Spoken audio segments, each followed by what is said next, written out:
Nous sommes le 20 avril 2020 et un tweet s'apprête à briser la carrière d'une des animatrices les plus puissantes de la télévision.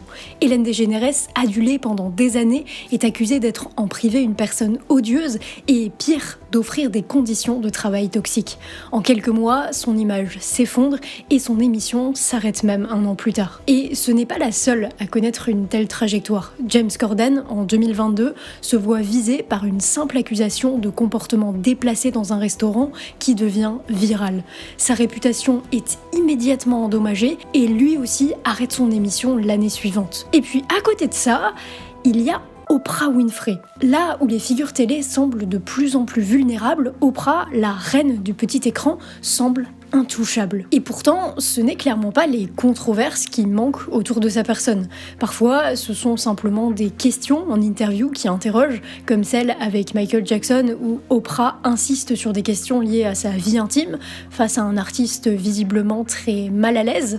Mais d'autres critiques sont beaucoup plus lourdes, notamment autour de l'école qu'elle a fait construire en Afrique du Sud, où des accusations d'abus ont émergé, accompagnés de témoignages décrivant une ambiance très stricte, parfois jugée déconnectée des besoins réels des enfants et de leurs familles.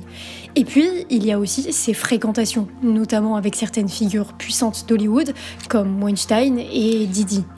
Et pourtant, Oprah Winfrey continue d'être l'une des femmes les plus puissantes du monde. Mais alors, comment est-ce possible ? Comment Oprah Winfrey a-t-elle construit une image tellement solide que rien ne semble pouvoir l'atteindre ? Et aussi, on va voir que ce qui a été vrai des dizaines d'années est en train de changer en ce moment même. On va creuser tout ça. Bienvenue dans les coulisses du mécanisme qui rend Oprah Winfrey intouchable. Parmi les faits qui ressortent dans la carrière d'Oprah, elle est la première femme noire milliardaire de l'histoire. Et quand on lit ça dans les médias, on a l'impression qu'ils ont 1 milliard sur leur compte en banque. Sauf qu'évidemment, ce n'est pas le cas, c'est le total de leur patrimoine, et dans ce patrimoine, il y a souvent des actions. La bonne nouvelle, c'est que ce n'est pas parce qu'on n'est pas milliardaire qu'on ne peut pas en posséder, ou à minima, se former sur le sujet de l'investissement. Et pour ça, il existe des ressources, notamment celle de Freedom 24. Freedom 24, c'est le courtier qui propose par exemple la Freedom Academy, une plateforme éducative avec des cours pour comprendre les bases de l'investissement par exemple. Enrichir vos connaissances vous permet d'établir votre stratégie d'investissement boursier en fonction de vos objectifs. Perso,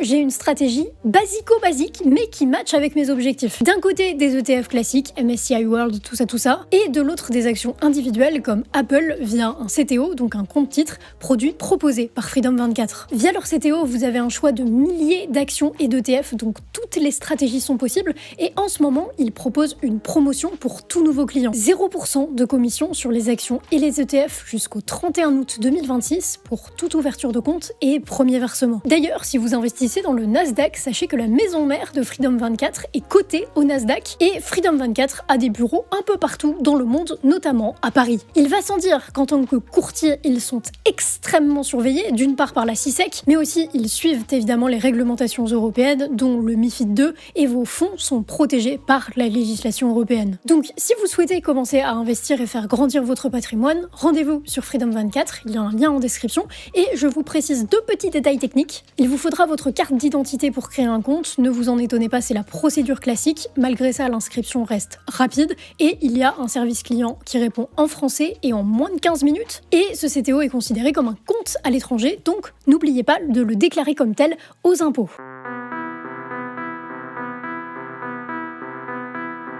Pour comprendre comment Oprah Winfrey a construit une image indestructible, il faut en comprendre les fondations. Et pour ça, il faut comprendre d'où elle vient et comment elle s'est imposée la première fois dans le paysage médiatique. Et c'est assez intéressant puisqu'elle l'a fait en explosant les codes en place. Nous sommes en 1986 et pour la première fois, Oprah Winfrey apparaît dans son propre talk show devant tout le pays.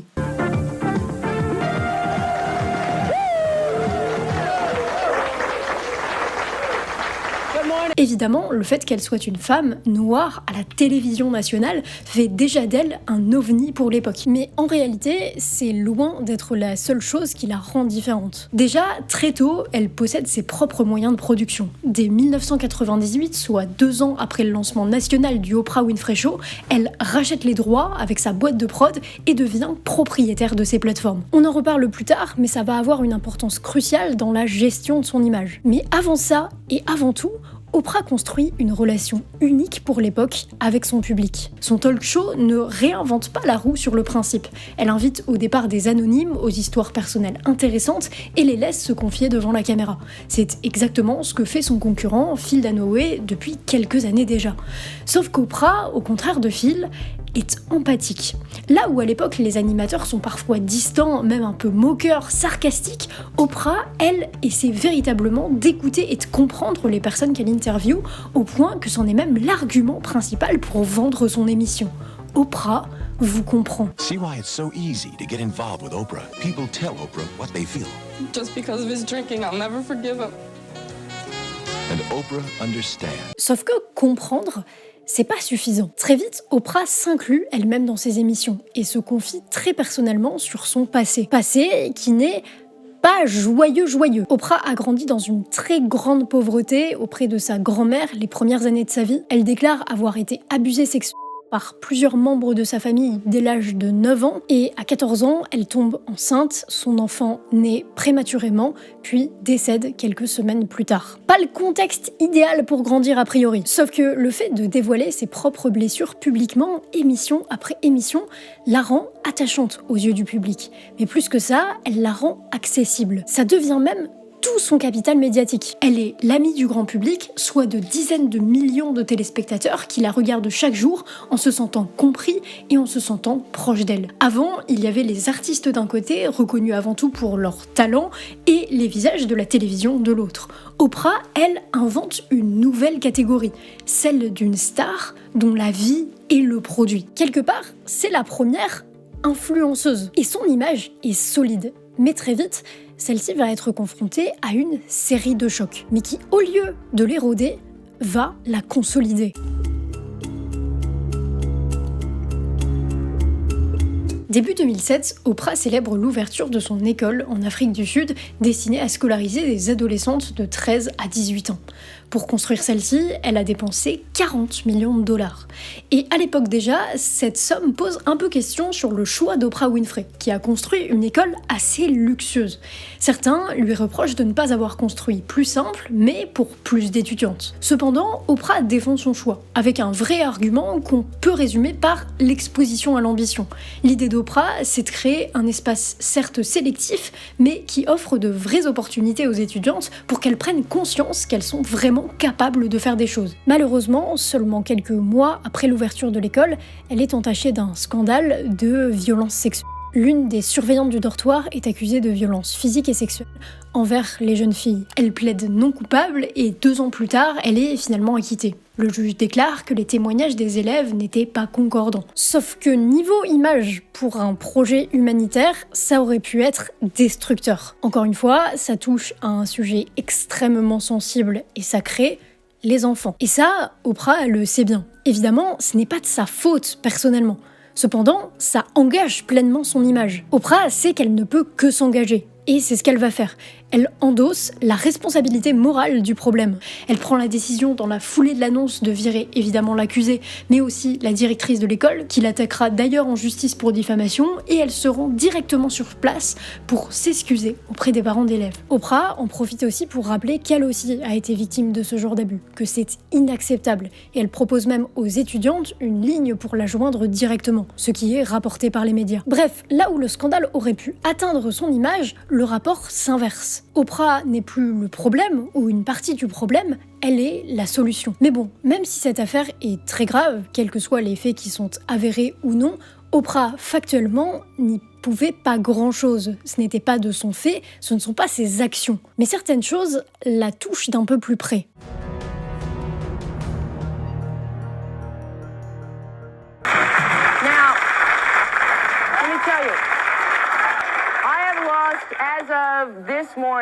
As of this morning, 67 pounds since July 7th. Ça, c'est l'un des moments les plus forts de l'émission d'Oprah. On est en 1988 et Oprah amène 30 kilos de graisse animale pour illustrer le poids qu'elle a perdu. Car s'il y a un sujet qu'Oprah met en avant la concernant, c'est sa lutte pour perdre du poids, que le public suit tout au long de sa carrière. D'abord, simplement via les témoignages de l'animatrice star et ses démonstrations pour le moins graphiques. Puis, Oprah, à la fin des années 90 et au début des années 2000, 2000, commence à recevoir sur son plateau des experts de la perte du poids, notamment Dr Oz, qui devient un intervenant fréquent sur le plateau. Time to unveil what Dr. Oz calls the mother of all parasites, okay, audience? Yours. Ces moments du show sont tellement appréciés que Dr Oz a maintenant assez de crédibilité et assez de reconnaissance pour lancer sa propre émission, produite par la boîte de production d'Oprah. Mais alors, en quoi c'est un problème pour Oprah ? Eh bien, il se trouve que Dr Oz va assez vite être accusé par la communauté scientifique, puis plus tard attaqué en justice pour publicité mensongère. Précisément, il aurait, je cite, exagéré les bienfaits de compléments alimentaires censés favoriser la perte de poids. Dr Oz a présenté 2 produits dans une émission comme un remède miracle pour maigrir et un brûleur de graisse révolutionnaire. Et au-delà de termes discutables pour présenter un produit médical, aucune preuve scientifique ne vient étayer ces allégations.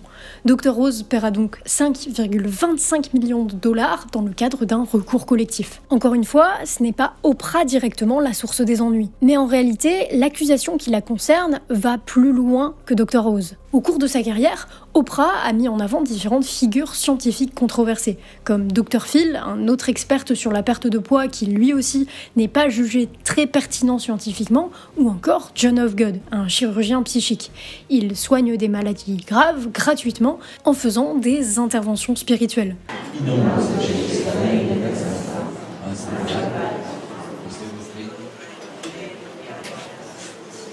En 2018, un article de Stats, un média spécialisé dans la santé, affirme clairement « La communauté scientifique n'apprécie pas Oprah Winfrey ». Et ce sont quand même des accusations qui semblent assez graves.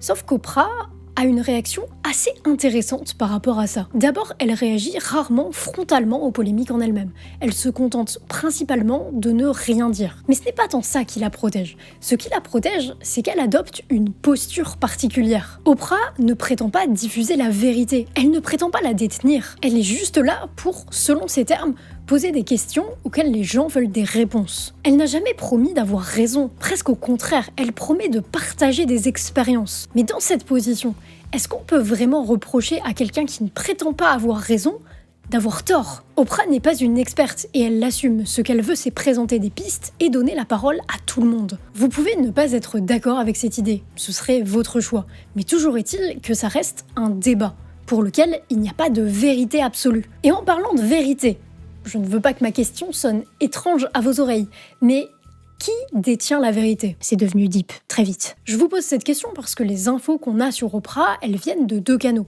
Oprah elle-même, via son émission, son magazine, ses interviews, puis plus tard ses réseaux sociaux et son site internet, et puis par les médias. Et il se trouve que la relation d'Oprah avec les médias est assez particulière.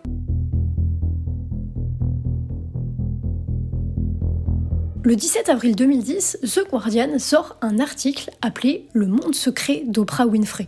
À l'intérieur, on y apprend plusieurs éléments intéressants. D'abord, pendant une bonne vingtaine d'années, les maisons d'édition étaient assez effrayées, pour ne pas dire absolument réticentes, à publier la moindre biographie nuancée ou négative sur Oprah. C'est un sujet interdit à l'époque. Kitty Kelley, réputée pour être la biographe la plus tenace du monde, sort bien une biographie sur elle, mais il n'y a rien de vraiment controversé à l'intérieur. D'ailleurs, malgré ça, des présentateurs de télévision comme David Letterman refusent de l'accueillir sur leur plateau à cause de leur lien personnel avec Oprah. Mais alors, d'où vient ce silence ? Visiblement d'un climat instauré par Oprah. Un tiers des personnes que Kitty a voulu interroger ont refusé de lui parler. Et pour cause, Oprah fait signer des NDA, donc des clauses de confidentialité, à toutes les personnes avec lesquelles elle travaille de près ou de loin.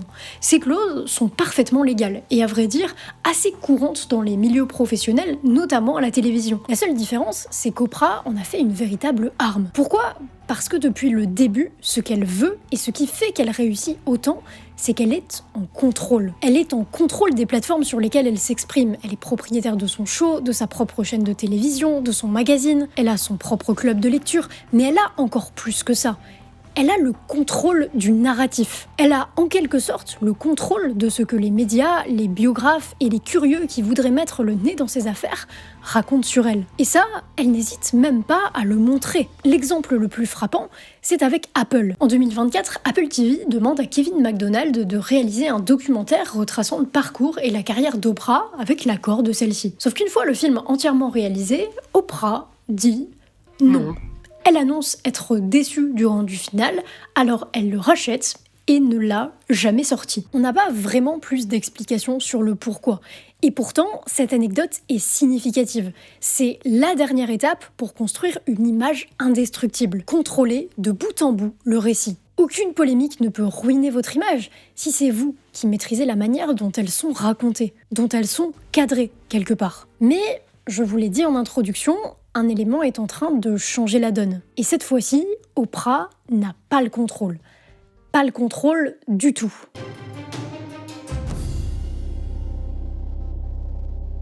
For too long, women have not been heard or believed if they dared to speak their truth to the power of those men. But their time is up. Nous sommes aux Golden Globes 2018, dans un climat tendu de lutte contre les violences sexuelles en pleine affaire Weinstein. Et alors que ce discours semble presque banal et s'inscrire dans cette lignée, il n'a pas convaincu tout le monde. À commencer par le chanteur Steel, qui reproche frontalement à Oprah sur Instagram son hypocrisie. Quand vous faites partie du problème depuis des dizaines d'années, mais que soudain, tout le monde pense que vous êtes la solution.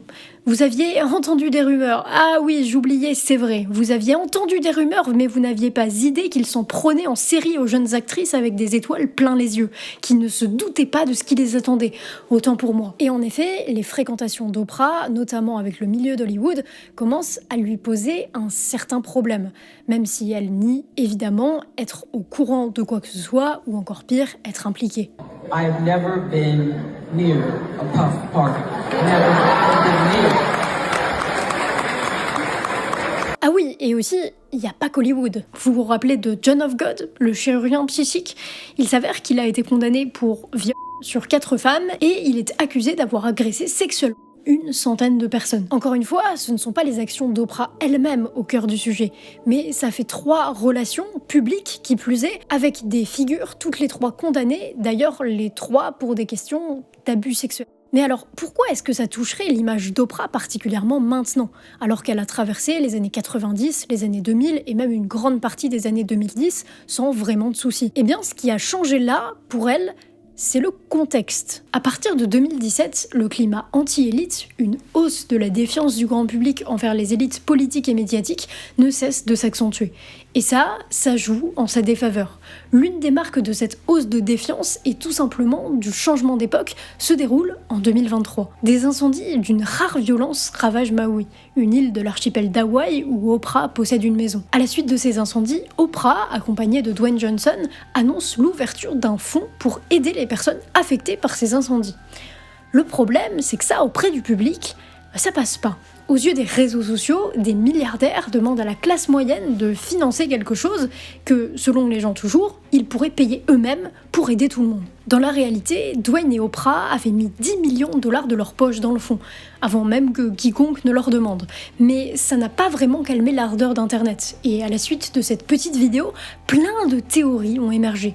Oprah aurait engagé une équipe de pompiers pour protéger sa maison des incendies, ce qui a été démenti par tout le monde. Qui plus est, ses propriétés sont situées à plusieurs kilomètres des zones les plus touchées. Elle aurait bloqué une route personnelle pour ne pas avoir d'habitants qui évacuent sur sa propriété privée. Ça aussi, c'est faux. Mais le problème, c'est que dans ces situations, aucune information factuelle ne convainc un Internet énervé. Cette situation est assez nouvelle dans la carrière d'Oprah et montre qu'elle a perdu une partie du précieux contrôle qu'elle avait sur son image. Simplement, le climat ne lui permet plus de faire autant l'unanimité qu'avant. Cependant, il faut vraiment relativiser et rester dans la nuance. Avec Internet, tout s'est fragmenté et les images de tout le monde se sont fragmentées par conséquent. Si, en effet, elle est clivante aujourd'hui et que sa réputation est moins bonne qu'auparavant, ça ne l'empêche pas d'être encore une figure très puissante, grâce à tout ce qu'elle a construit au cours de sa carrière. Oprah Oprah a encore une immense force de frappe. Et le plus intéressant, c'est qu'elle n'a pas flanché sur cette posture de « je donne la parole à tout le monde, je partage des expériences et pas la vérité ». On l'a vu très récemment, alors que cette vidéo était déjà écrite, avec l'interview qu'elle a faite de la RH prise en flagrant délit avec le CEO dans un concert de Coldplay. Oh, look at these two. All right, come on, you're okay? Oh, what? Encore une fois, Oprah se fait défoncer dans les commentaires, dans le ratio like-dislike, mais pourtant, elle assume complètement sa posture. Bref, à 72 ans, malgré tout ce qui aurait pu la détruire, et malgré l'inévitable fragilisation de son image ces dernières années, la reine des médias est encore assez loin d'avoir rendu sa couronne.